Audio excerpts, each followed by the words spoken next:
Hal kedua adalah harga mobil bekas di sini sangat murah.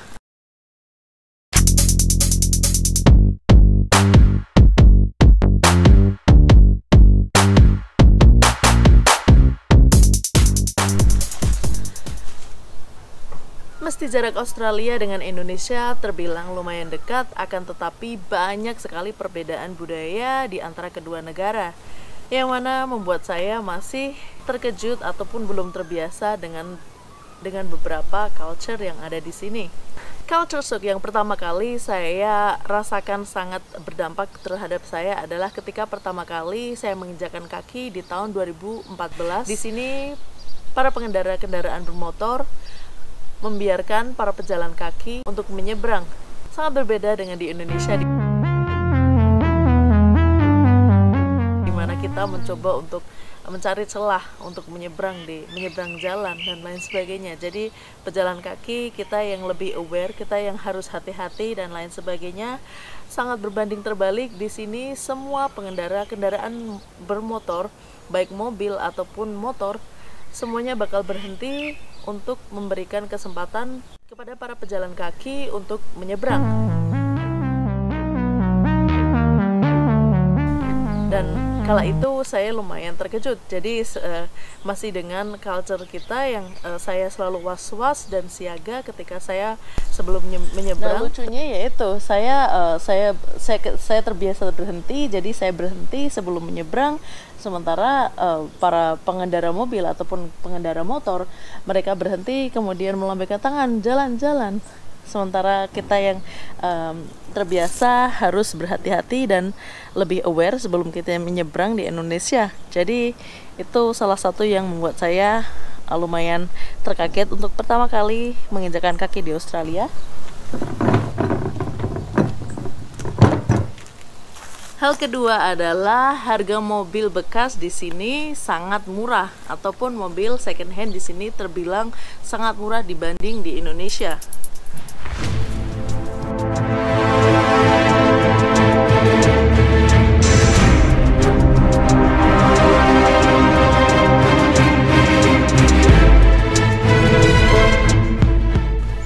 Sementara untuk contoh seperti Nissan Patrol yang saya beli,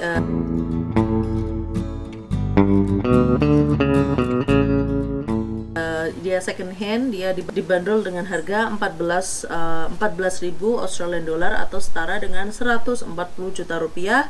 Akan tetapi saya juga punya yang namanya skuter 250 cc merek SIM, jadi dia tidak begitu terkenal, akan tetapi dibanderol dengan harga 2.500 atau setara dengan 25 juta. Padahal dengan uang yang serupa di sini bisa membeli second hand Honda Jazz. Harga mobil dan harga motor second hand di sini harganya seimbang. Jadi ya itu tadi, harga mobil di sini terutama yang untuk second hand sangat murah. Hal selanjutnya yang bikin saya terheran-heran adalah public barbecue. Ketika saya melakukan perjalanan dan berhenti di salah satu park ataupun taman ataupun bahkan di pantai atau untuk tempat kemah, di sana disediakan yang namanya public barbecue.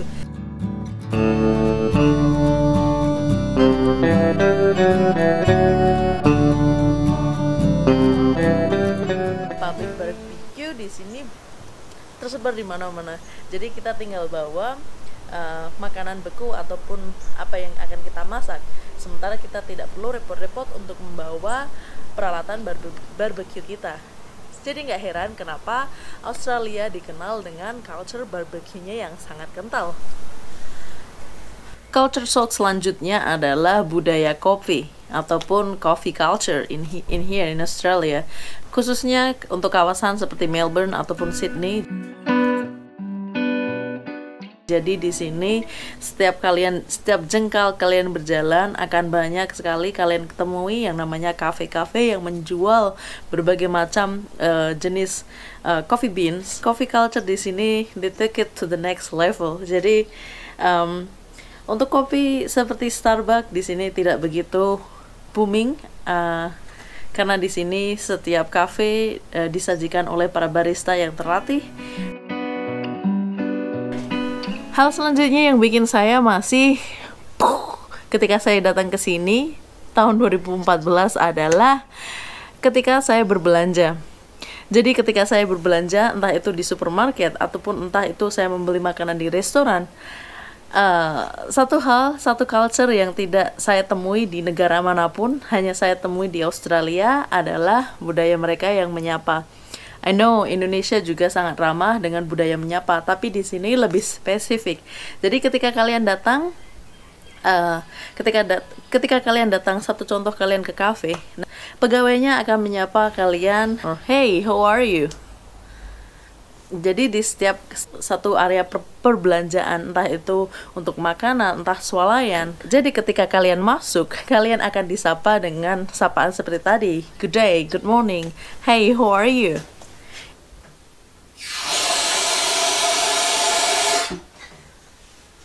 Hal selanjutnya adalah air minum. Jadi di sini kalian bisa minum air langsung dari tap seperti yang saya lakukan.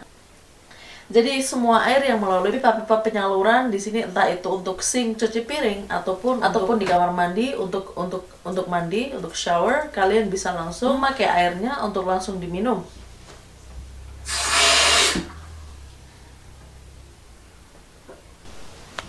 Hal selanjutnya adalah berbagai macam toko, restoran, dan servis publik di sini tutup lebih awal, tergantung areanya juga. Jadi kalau teman-teman tinggal di area suburb, di mana yang areanya lebih agak jauh dari kota, biasanya area perbelanjaan ataupun pertokoan dimulai sekitar jam 9 sampai jam 10 pagi, itu mereka berbuka.